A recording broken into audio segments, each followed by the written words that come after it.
Today discuss about length of peppercorn in rotor machine.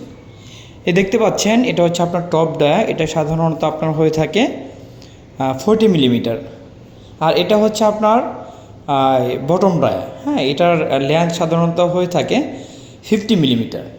ঠিক আছে, দেন হচ্ছে আপনার এই যে দেখতে পাচ্ছেন এটা আপনার হচ্ছে পেপারকোন যে লেন্থ, হ্যাঁ এটা লেন্থ হচ্ছে আপনার 170 মিলিমিটার প্লাস মাইনাস। ঠিক আছে, তো এরপর হচ্ছে যে এই রোটরের যে আপনার যে কোণের যে আপনার আউট ডায়া, এই আউট ডায়া সাধারণত আপনার হয়ে থাকে 56 মিলিমিটার, আর থিকনেসটা হয়ে থাকে সাধারণত আপনার 3 মিলিমিটার, আর ওয়েট হচ্ছে আপনার 52 অর 53 গ্রাম।